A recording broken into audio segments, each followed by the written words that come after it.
Good morning, everyone. It is now 10 o'clock, so I will go ahead and start our webinar today. Today's webinar is How to Prepare for Administrative Review Success. My name is Bobby Beach. I'm the School Nutrition Specialist, and today is March 10th. So a couple housekeeping before we get started, sorry. This training will be recorded. All participants are being placed on mute as you enter this webinar today. There will be a question and answer section at the end, so feel free to utilize the chat function and type questions as I go along. For all of you that are using this training to credit for your professional standards, you will code this for 3,000 for administration and 3,260 for preparing for administrative reviews. And this will credit to about 45 minutes of creditable training for your professional standards.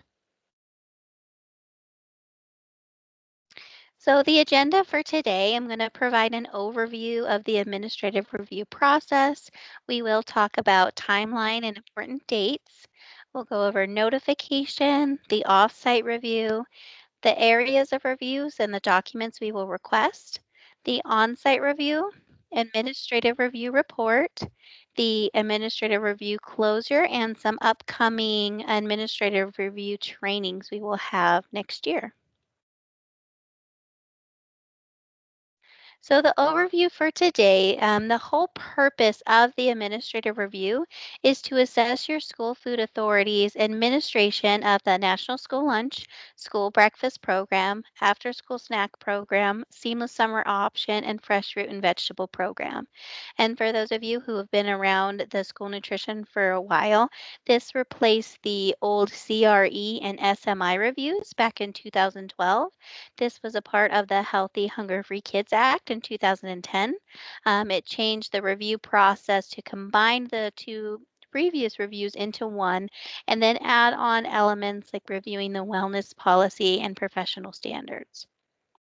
Also, in the Healthy Hunger-Free Kids Act, it also changed the review cycle to a 3-year cycle.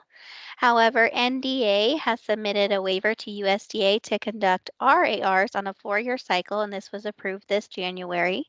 So what this means is that SFAs will not necessarily be reviewed once every 4 years, but once within our cycle. Currently, we are in year 2 of our current cycle. So for example, since our first cycle year was last year, 2019-20, you could have been reviewed in the 18-19 school year and 19-20, and it still would have been considered 2 different cycles you were being reviewed in. We don't try to review you every year, but we just want to give you a heads up that it may be sooner than the 4 years, or it could be longer than every 4 years.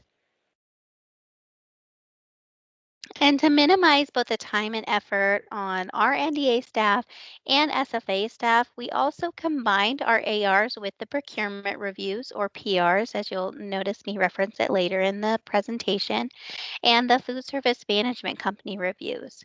Your PR is going to focus on all the purchasing you do for the programs and the policies and procedures you have set in place regarding purchasing.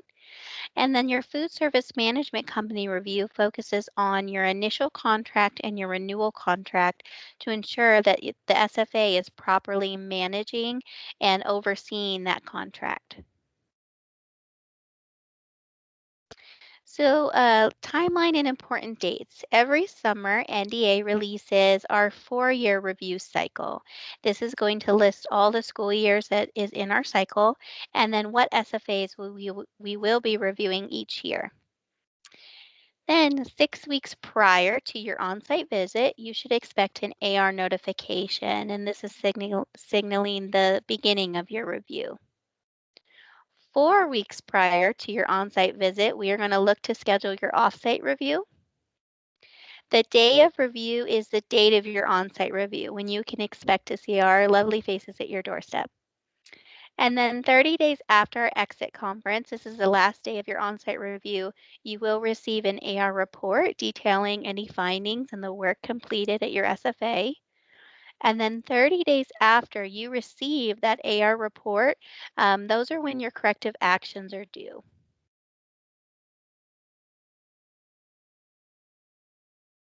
So the AR notification, like I mentioned, it is sent 6 weeks prior to the date of your on-site review. So once you receive that letter, the time is ticking for 6 weeks before we are going to show up at your doorstep. This will be sent via email to your designated official on file. And a couple key pieces of information you want to note in your AR notification letter. The first, in the very first sentence, you'll see is when we will indicate your date of your on-site review. For those larger SFAs that we will be there longer than 1 day, we will list a date range. So this could be 1 day for our largest SFA up to 6 weeks. So we will indicate the time frame we expect to be on site. Secondly, in the second sentence, you'll see the date and the time of your entrance conference. This is very important. We schedule the entrance conference based on our travel plans and when we expect to be at your SFA. If this does not work for your staff, if this is, conflicting with anything else going on, please let us know as soon as possible so we can adjust this time. So next, in the second paragraph, you'll see both the month and the year of review are indicated. This is very important because most of your documentation is going to be surrounded by, or sorry, in conjunction with the month and year of review. So the administrative review, you have a month of review. We want to verify that a recently submitted claim, so we're looking at when your on-site review is taking place 60 days prior because you have 60 days to submit your claim. We will look at all the documentation regarding that month of review. And this is to ensure that you were following all the rules and regulations and serving compliant menu to receive that federal reimbursement. For procurement reviews, we try to look at an entire year. The only exception here is for our new sponsors that we review in their first year. Since they don't have an entire year to review, we will look at a couple months. But this is really to ensure the purchases you are doing over a year are following within those simplified acquisition thresholds. And so the next couple pages, you'll notice on your letter list all the documents that we could potentially ask for. And this could be longer or it could be shorter, and we will send you a narrowized version of documents 1 week prior to review. But this is what you can anticipate we will ask. And then lastly, the very bottom of the letter is going to be signed by your AR lead. And this is important because any questions, any concerns, any documentation you will be sending will be sent to your AR lead, and they're your main contact for your entire administrative review. So the off-site review, like I mentioned, is scheduled 4 weeks prior to your on-site review. And this is your pre-assessment of your operations. We will be asking several questions over many different topic areas, and we're just trying to get our feel as reviewers of the operations at your SFA. This helps us tailor our review and to narrow down what documents we need to ask and what areas we need to take a deeper dive into. If you do not complete the offsite review, you will receive a comprehensive resource management of your nonprofit school food service account. And what this means is you will get an in-depth review on the purchasing that you do with your nonprofit school food service account. And also your on-site portion of review cannot take place until this is completed. So if we don't complete it prior to your on-site review, this will be the first thing that we go through when we're on site. We must conduct this pre-assessment before any on-site activities can take place.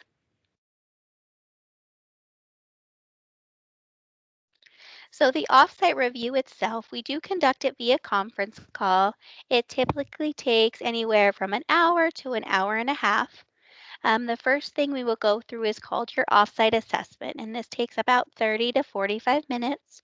And this covers a wide variety of topics. So we discuss certification and benefit issuance, verification, meal counting and claiming, civil rights, your on-site monitoring, local school wellness policy, smart snacks, professional standards, and your special provision options.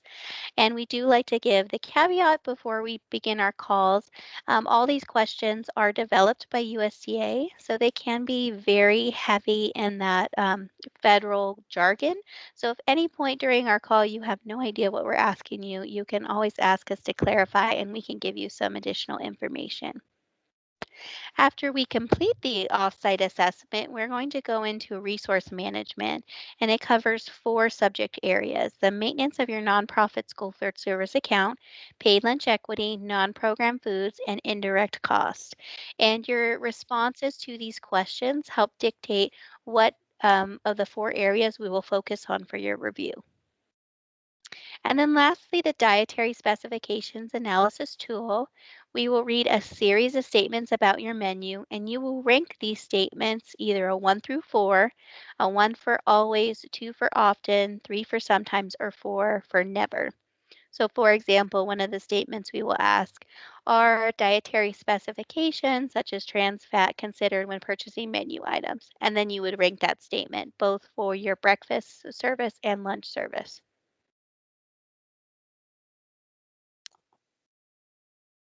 So prior to the review, you'll notice in your letter that several of the documents are marked with a double asterisk. Those documents we ask you to submit 2 weeks prior to your on-site review.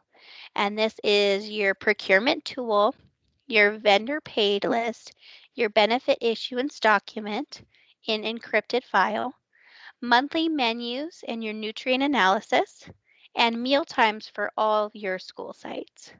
And after we receive this information, again, we're going to take this and tailor our review in the documents we request. So 1 week prior, we will provide that final list of documents needed. So this will include the applications that are selected for review, so you could start pulling those to have them ready when we're on site. We will also indicate the vendors we are selecting for your procurement review.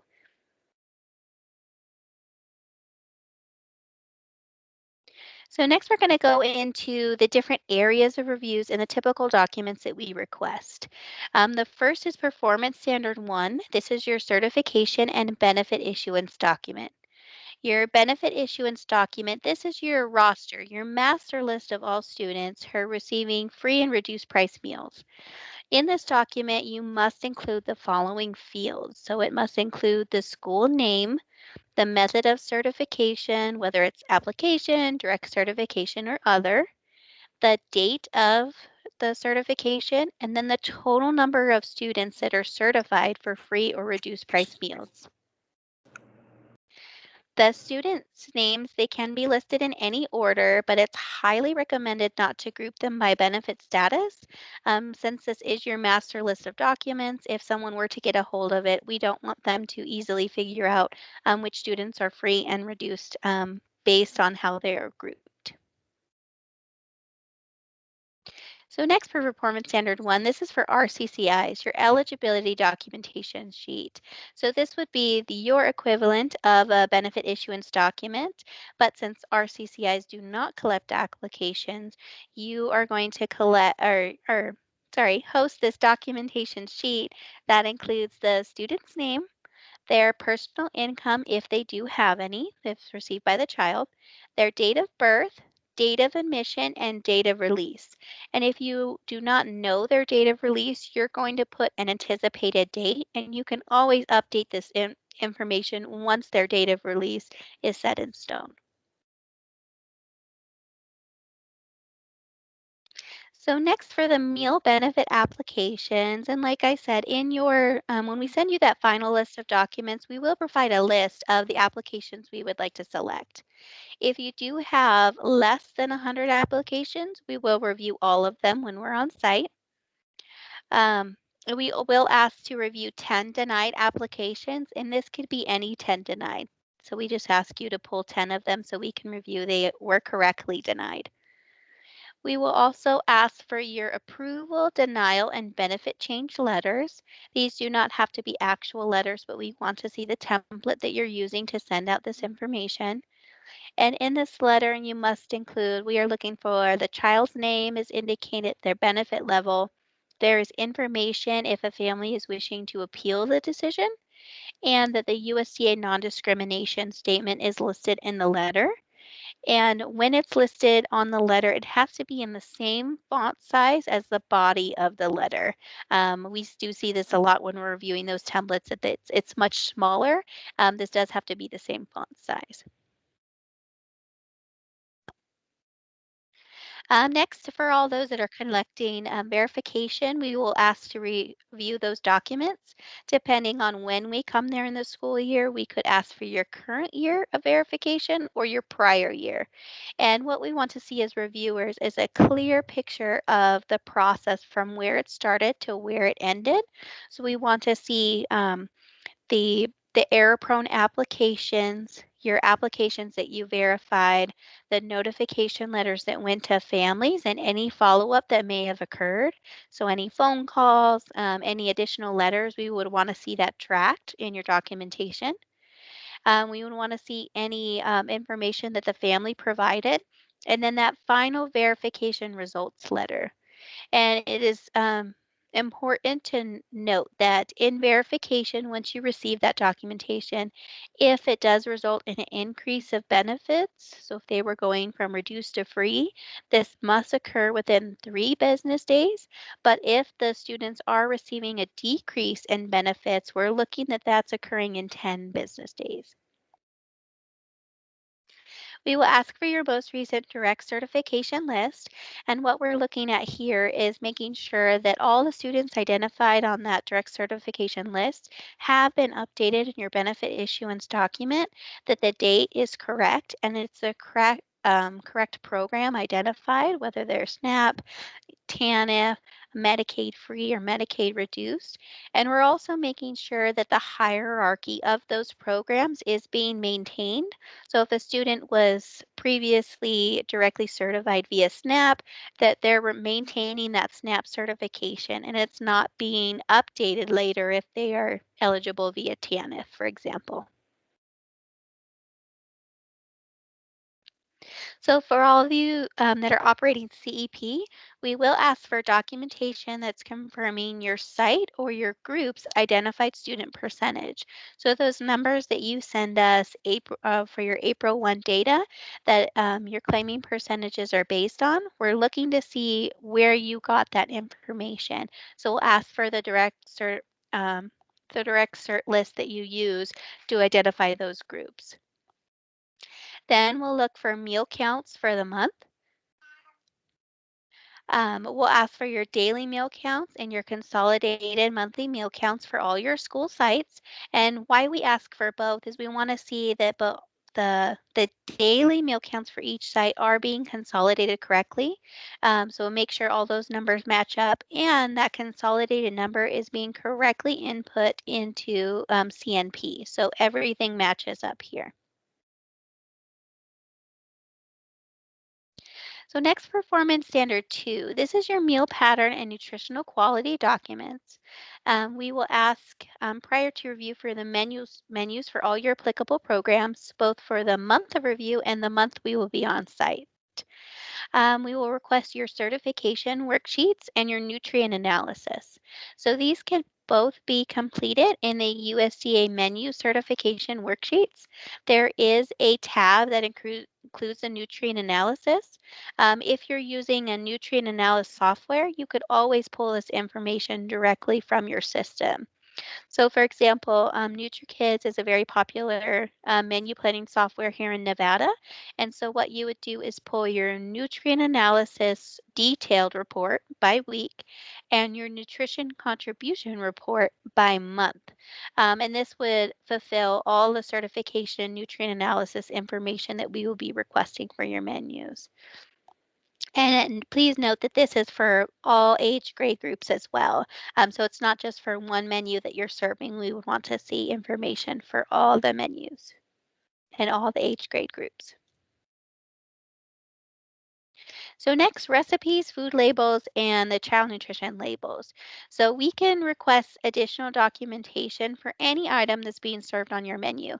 So anything we may have questions about or need to confirm, we will identify what recipes or food labels we would be requesting.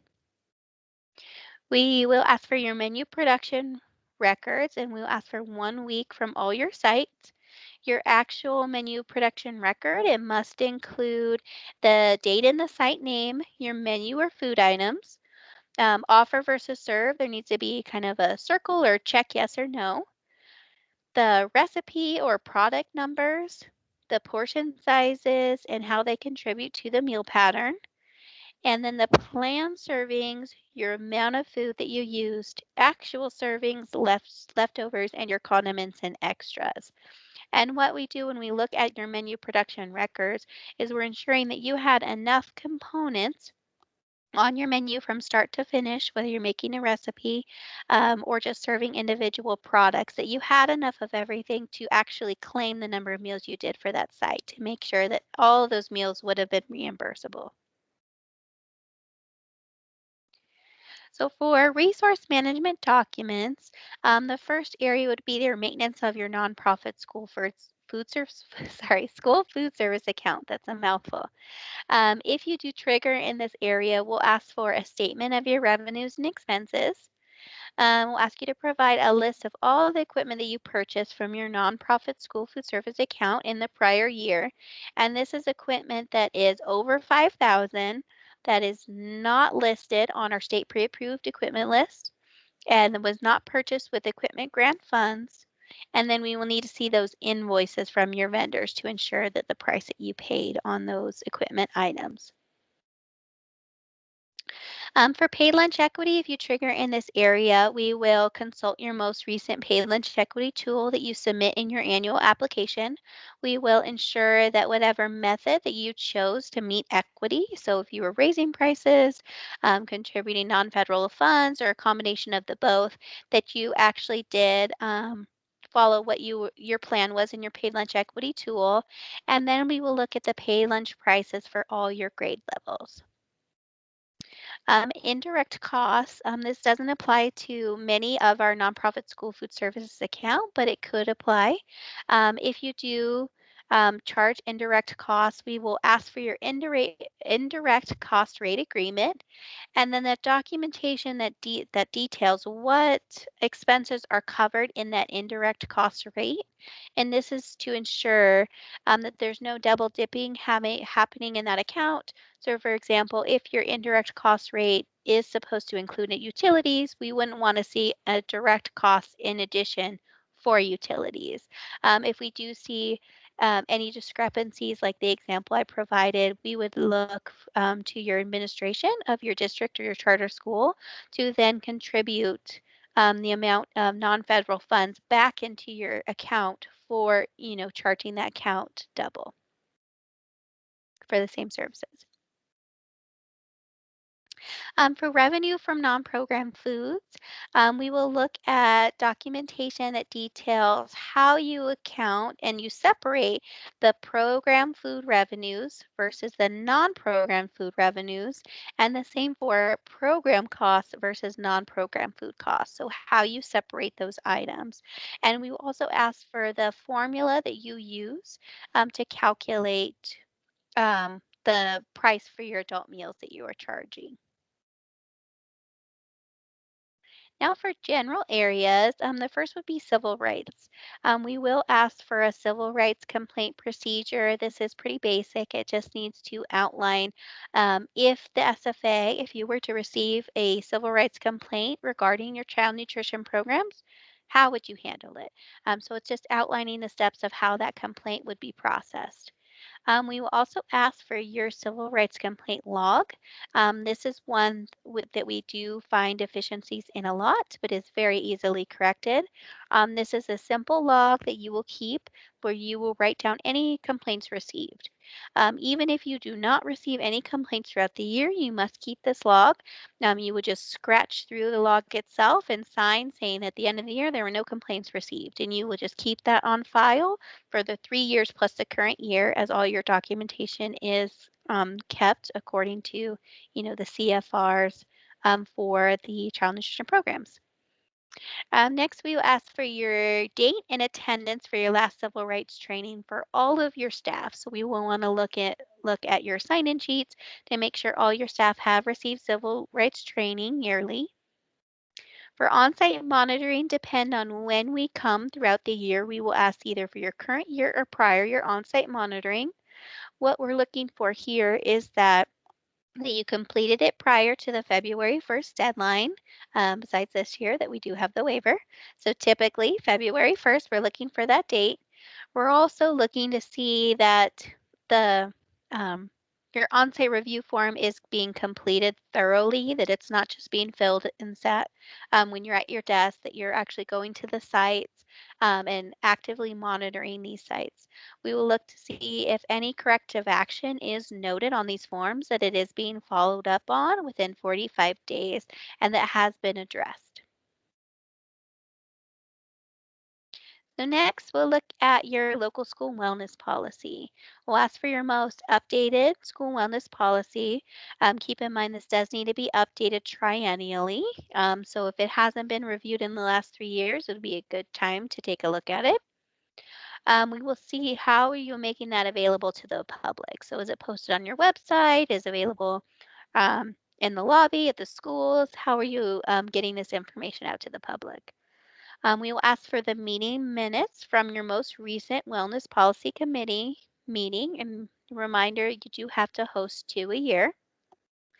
And we will ask for your most recent local school wellness policy assessment.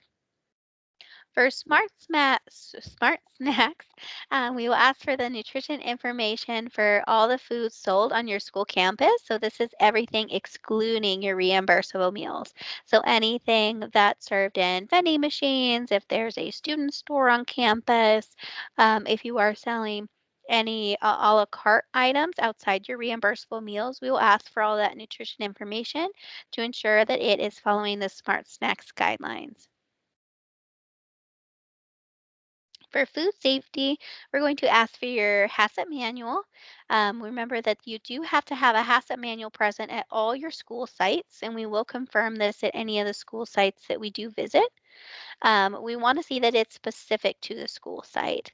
What's very common we see is there'll be a large binder that's like 500 pages that includes every standard operating procedure under the sun in regards to food safety, and it's just not specific to the school site. It's dusty, it hasn't been updated since 2000, 2005.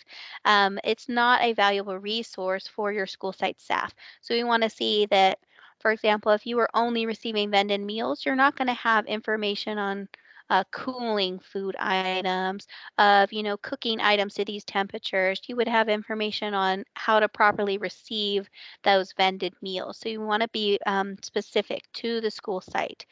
We will also look at that there is a table of contents, so the site staff could easily identify any of those procedures they're looking for to correctly handle those situations with food safety in mind. We will ask for your 2 most recent health inspections. We have been told that last year that many of our SFAs have not received 2 health inspections, and this is okay as long as we can review documentation that you are requesting this from your local health authority. So it's either you have the 2 a year or you have that documentation that you've tried to receive those 2 health inspections a year from your local health authority. For professional standards, the first thing we'll ask for is your training tracker. You can use the USDA Professional Standards Training Tracker tool, or you can create your own. If you do create your own, it has to include your employees' names, hiring date, employee position, required number of training hours, training title, training date, school year applied to, and the completed hours to date. And then from the training tractor, depending on the number of staff that you have, we will ask for either all the documentation or a sample of documentation to verify that the training indicated on your tracker has been completed. So we'll look at training certificates, sign-in sheets, and other supporting documentation that can confirm those hours.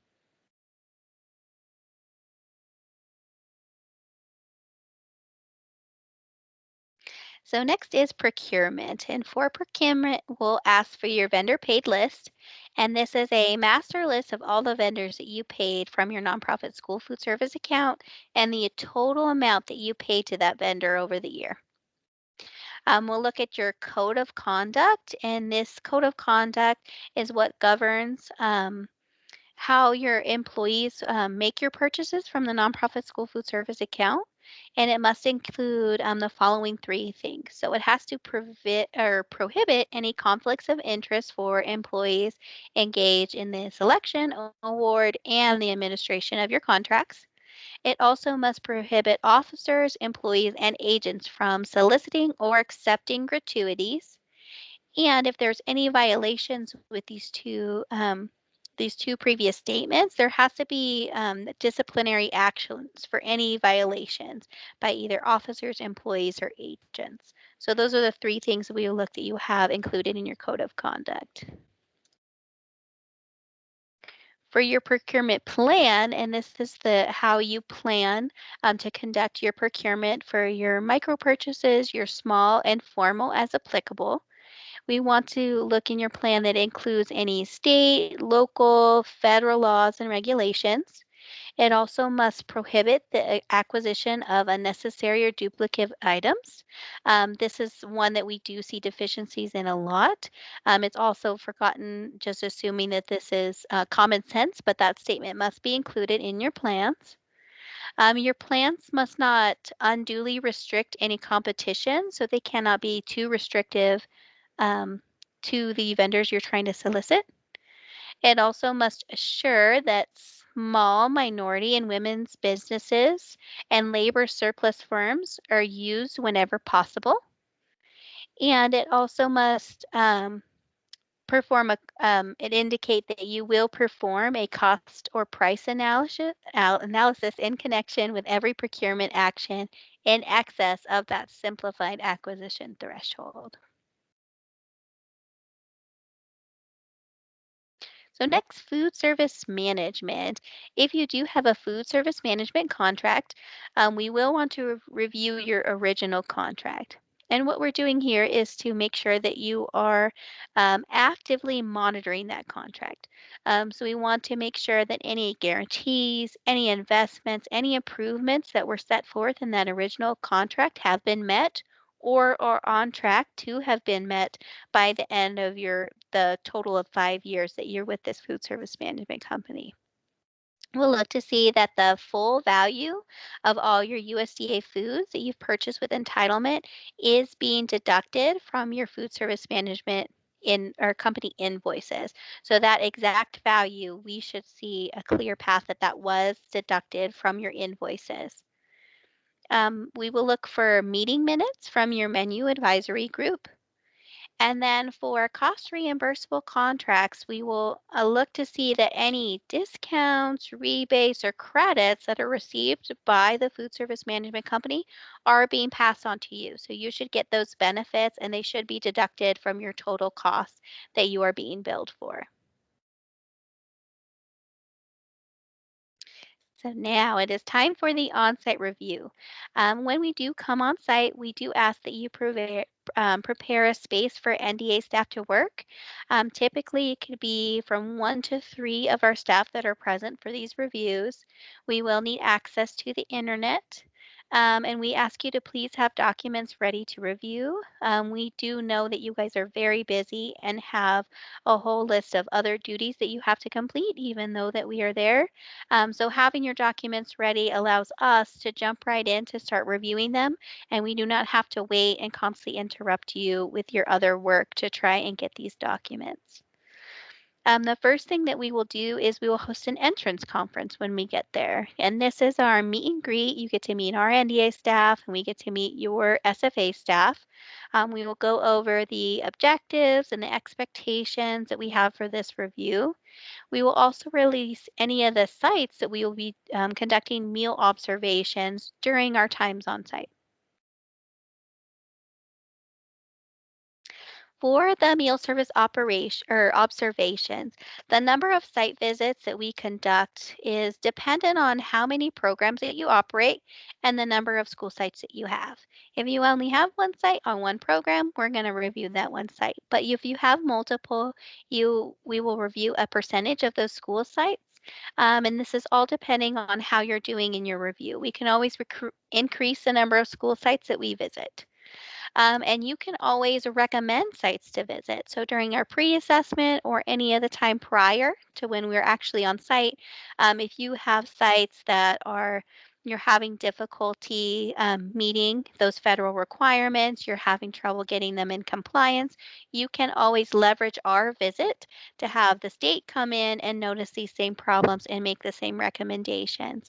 And we have seen this being very effective in SFAs that we have done this in the past. It doesn't necessarily mean that we will visit those school sites, but we will try our best based on the school sites that we have selected. We will try to arrive 15 to 20 minutes prior to meal service. We do like to take a look at the cafeteria and kitchen prep area and observe some of your kitchen prep as you're getting ready for the meal service. The administrative staff, they are all welcome to attend.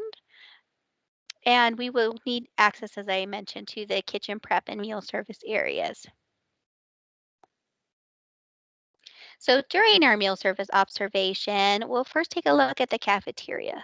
And what we're looking for here is that you have your And Justice for All poster prominently displayed, and that your program participants have access to this information if they wanted to make a complaint at any time.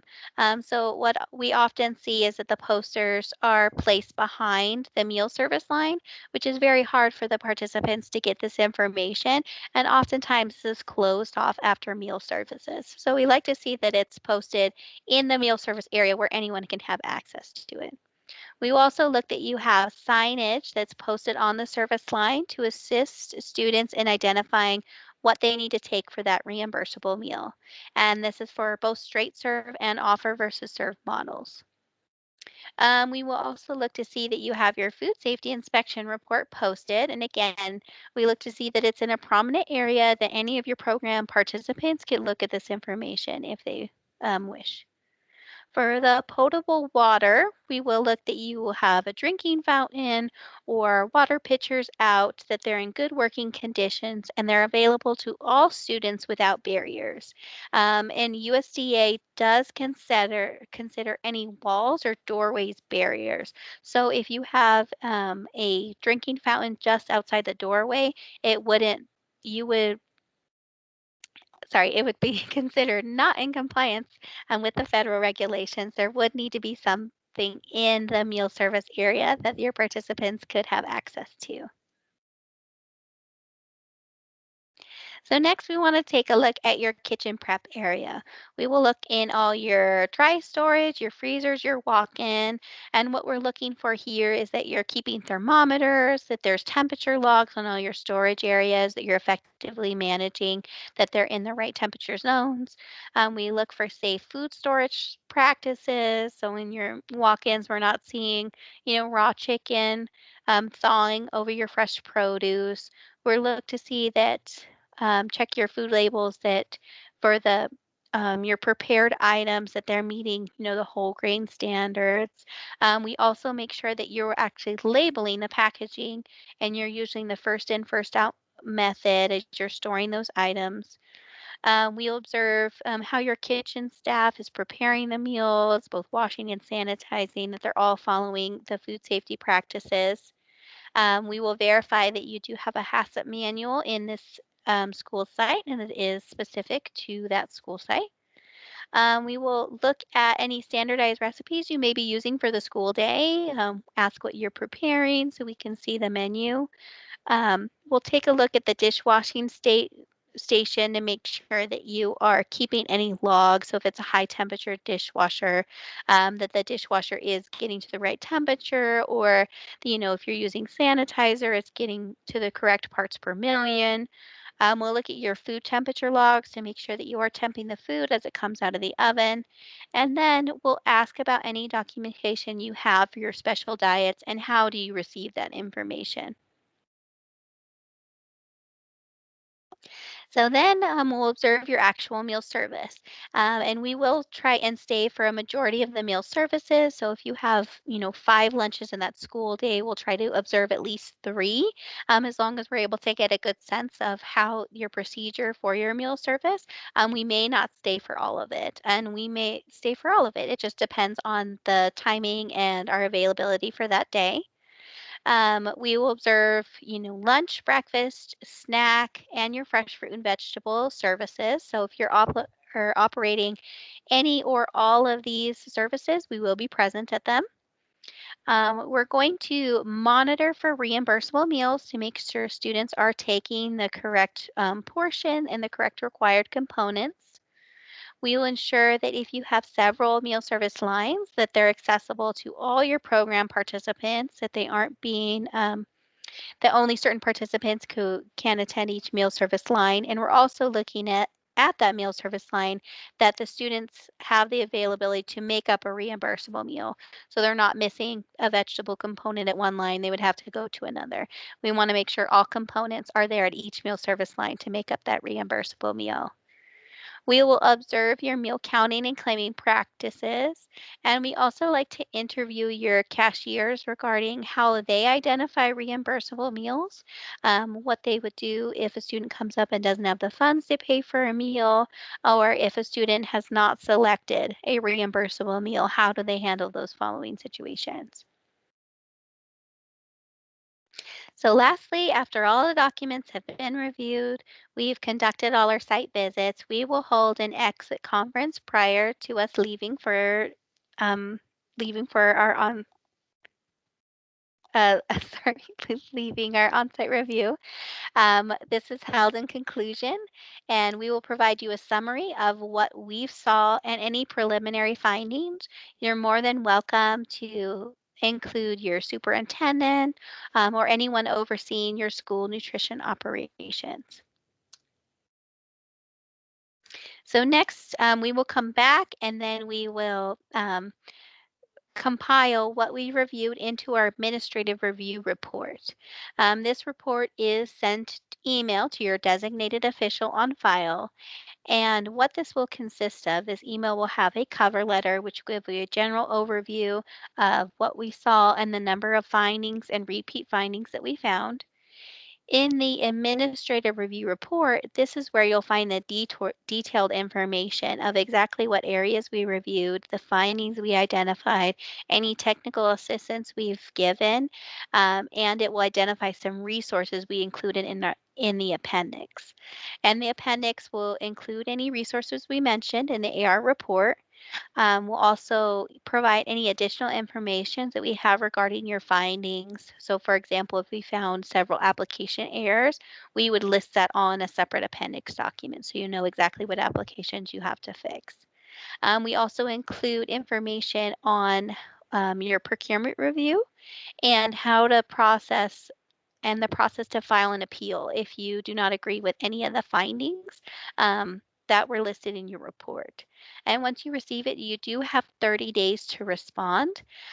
If you do not think that you can complete all the corrective actions by that date, please get in contact with your AR lead as soon as possible, and they could rearrange that due date and we can be flexible. So as long as you're in constant communication, we could be flexible with that date. If we do not hear from you and we're not receiving the corrective actions, NDA does have the right to put your claims on withhold status. So what that means is that your claims will still be approved, but you will not get paid until you submit the needed documentation to close your administrative review. And lastly, your administrative review closure. The hard work is finally done. We reviewed everything. You've responded to all corrective actions. NDA has approved everything submitted. You will receive an official AR report and closure letter. Both of these, the AR report and your closure letter, will be posted on our NDA website, and I've provided the link below.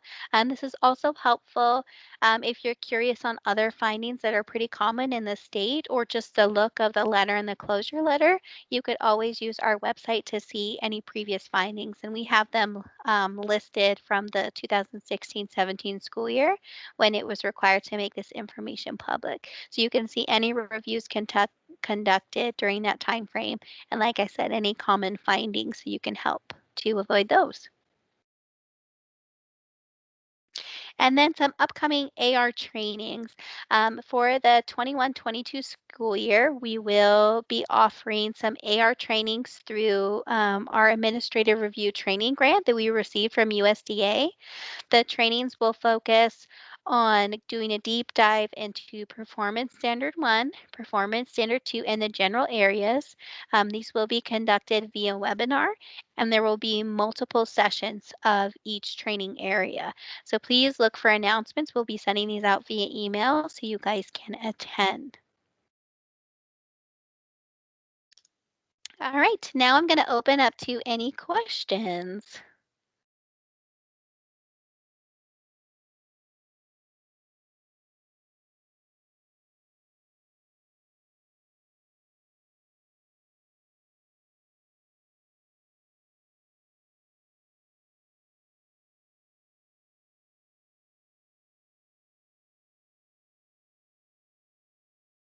And I'm not seeing any in the chat. So as always, if you have any questions that come up after a training, you can always shoot me an email or call me and we can walk you through the process. NDA is here to help. We do understand the administrative review process can be a bit scary, especially for new sponsors, even for returning sponsors. It's a lot of information to provide and we want to help you through the process. So if you don't understand what we're asking, you can always contact your AR lead. You can contact myself and we can help you walk through to make sure that you have a successful administrative review. All right, and I see no other questions, so I hope you all have a wonderful day and we will chat during our next webinar. Thanks, Bobby. Thank you. Have a great day.